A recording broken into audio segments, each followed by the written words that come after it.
Okay, this is my learning log for the second half of the semester video. It starts with divisibility rules. I have all of the basic rules written here, and then I have my families here. I have my 2 family, my 4 family, my 8 family, and I just have the rules to know if the number can divide 2, 4, or 8. Here's my family of 5. I have 5 and 10, and the rules for each one of those. And then my divisibility test for families of 3s. I have 3, 9. The ones that have multiple factors, which are 6 and 12. And then the family of unique numbers, which is 7 and 11. And I have the whole rules written out for those as well.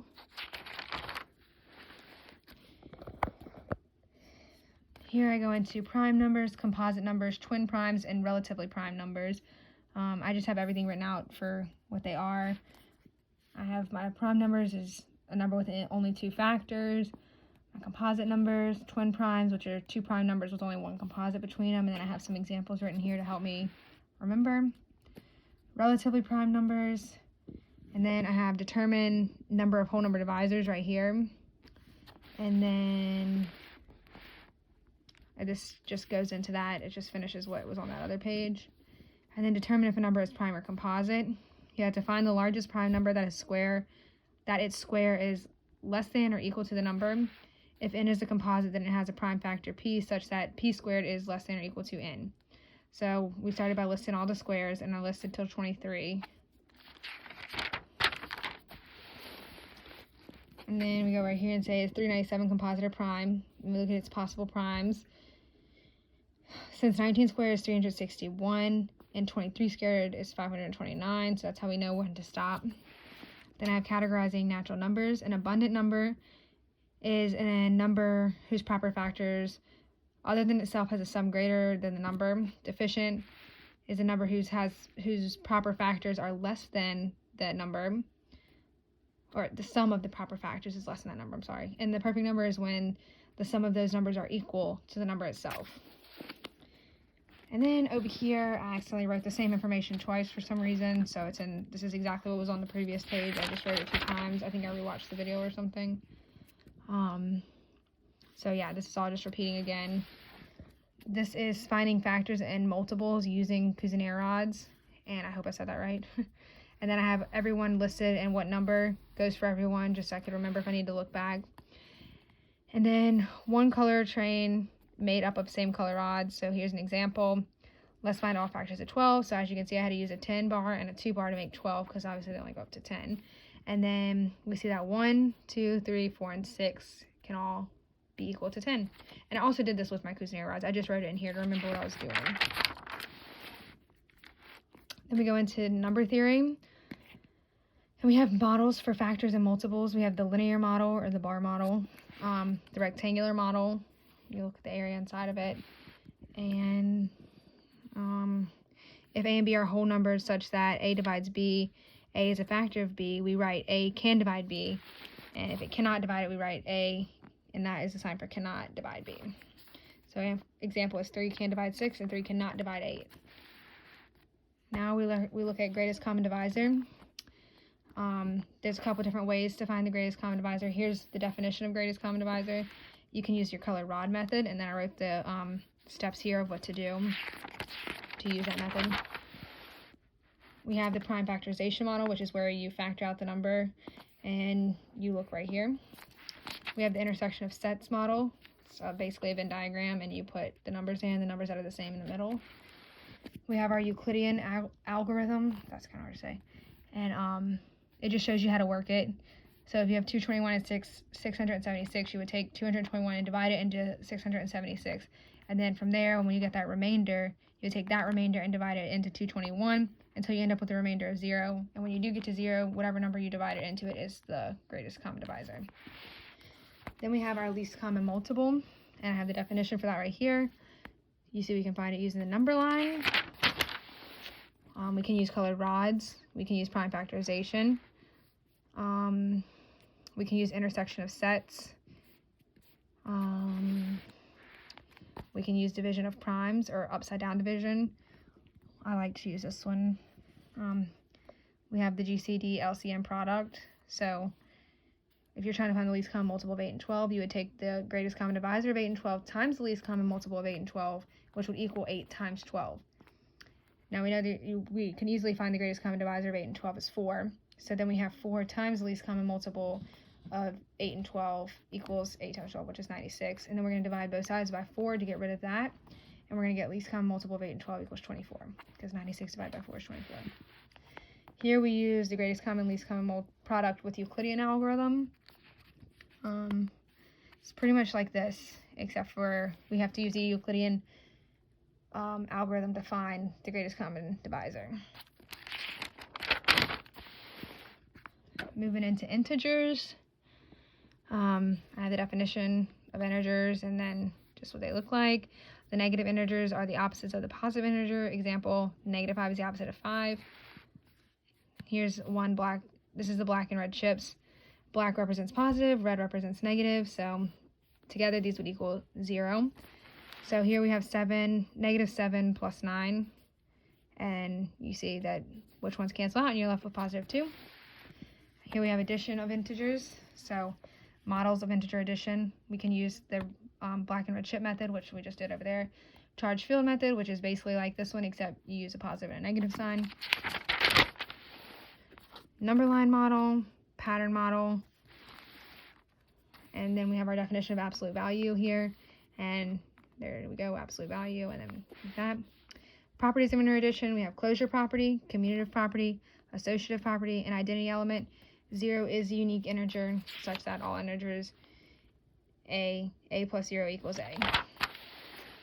Additive inverse property, for every integer a, there exists a unique integer a, exists a unique integer negative a. And then we have our theorems of integer addition, and that's written right here.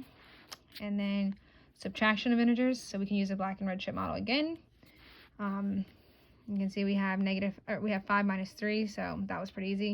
And then here we have 5 minus -3. So we have 5 positives, but we can't take away the 3 negatives. So we have to add our zeros down here. So we add 3 black and 3 red to make 0, and then we can take away those negatives to get to 8. Charge field model, basically the same thing as this one. Number line model, pattern model again. Missing add-in, adding the opposite. So 3 minus 5 equals 3 plus -5. Here we go into multiplication of integers. So we have 3 times -2, which is 3 groups of 2 negatives. So you can see I made my 3 groups, and that is 6 negatives. So here we have -3 times -2, which you read as take away 3 groups of 2 negatives. So we start with our 3 groups of 2 negatives, and then we make our zeros, and we take away those, and we're left with 6 positives. Charge field model, number line model. This tells you right here, I have written what it means, which direction means, and I did not do the people here because I didn't realize we had to, but I did write somewhere here where it means the guy's facing forward or backwards. So yeah, so I have more written in here. Here's our pattern model for multiplication, and then we have the properties of integer multiplication. We have closure, commutative, associative, multiplication identity property, which 1 is a unique integer for multiplicative identity property. We have our distributive property of multiplication over addition for integers, and the 0 multiplication property. Theorems of integer multiplication, and I have that written here and here, as you can see. And then we move into our algorithms. So multiplication, here's the pattern model, shows the algorithm multiplication and the rules of integers assigned to the numbers. So positive equals a positive, positive negative equals a negative, negative negative equal a positive, and then I just have examples. Division of integers. So we have the missing factor model, and then we have our set or partition model, repeated subtraction model, and then here we have our algorithms of division, the set of rational numbers. So rational numbers written here, definition of it, another word for it is fraction. We have fraction here. The top number is the numerator, the bottom is the denominator. So we have our part to whole concept, or our area model. And as you can see right here, 1 of 4 equal parts is 1/4. 4 equal parts make a whole. So here there's 3 equal parts. 1 of 3 equal parts is 1/3. 2 of 3 equal parts is 2/3.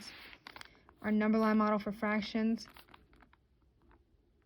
And then we have our set model and our division concept. And then we have our ratio concept here. And then Cuisenaire-Rod division, so there's that. And then this was our division strips with our construction paper.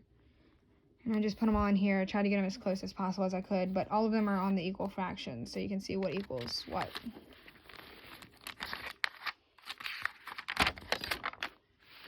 Equivalent or equal fractions. So equivalent fractions are numbers that represent the same point on a number line. We have 1/3 does equal 2/6, which also equals 4/12. Here we're using the Cuisenaire rods again to look at that, or not the Cuisenaire rods, I'm sorry, just bars. Then we have our fundamental rule for equality of fractions written right here. Definitions, we have the definition of a proper fraction, definition of an improper fraction, and here we have ordering rational numbers. So we have how we would order them with like denominators, and there's the rule for that. How we organize them with unlike denominators, and then there's the rule for that. Unlike numerators and denominators, so there's the rule for that, and then here's kind of how I did it. As you can see, it took a lot of work to do that one. And then denseness of rational numbers here. So to find a number between 1/2 and 2/3, first change the fraction so that they have the same denominator, so we change it to 3/6 and 4/6. Then find equal fractions to these with like denominators so that there are numbers between the numerator. So we could find one between we couldn't find one between this, so we had to go bigger. So we put the denominator at 12, and we could see 7/12, so it's between 6 and 8/12. So that would be a fraction that is between 1/2 and 2/3. I'll show what's going on here. This was one of the pages that we needed to glue into our book. I couldn't fit it all, so I cut it out and glued it into here. But here's all my answers to all my things. And here's different ways to show 1/2, 2/4, and 4/8. Here's the explanation for that one. And then the value of an orange rod, explain your reasoning. So there's that.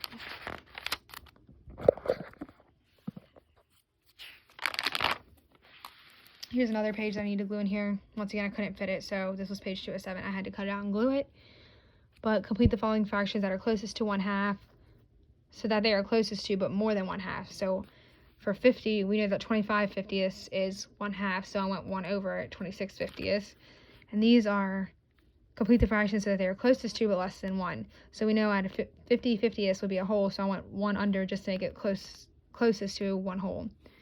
How do you know which value is the closest to the problems in number 1? Explain your answer in complete sentences, and then I explained it there. And then, yeah, I couldn't really fit this one either. So there's that explanation for that question as well. And then we have addition, subtraction, and estimation with rational numbers. So addition of rational numbers, area model, number line model, definition of area of addition of rational numbers with like denominators, so it's all written there. Then again, we have our area model, and this one represents addition of rational numbers with unlike denominators, and then that's just basically the definition of it. Mixed numbers are numbers made up of integer and a proper fraction. Example 2 3/5. So that tells you how to add mixed numbers. Here's an example of that. Properties of addition for rational numbers. So we have the additive inverse property of rational numbers, addition property of equality, and then we move into the subtraction of rational numbers. So it's written right here. Here's some examples of that.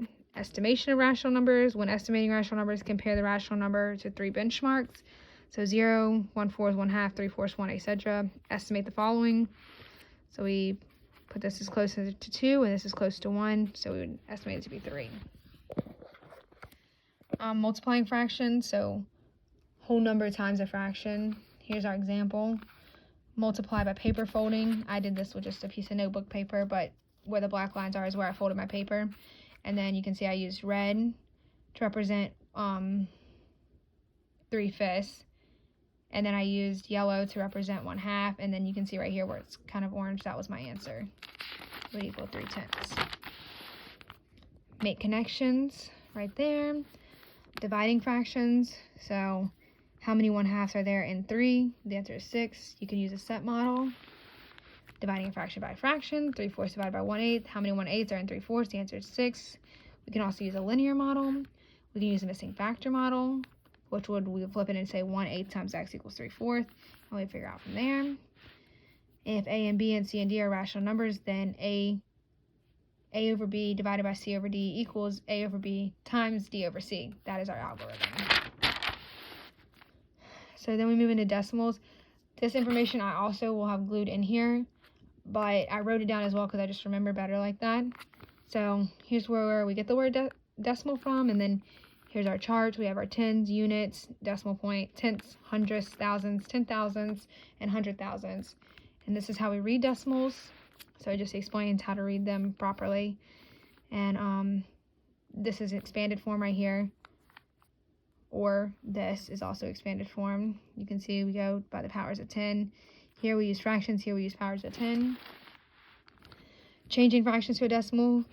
And then we have our models for decimals. So 3 out of 10 equal parts is right here. And we use our place value table, we can see.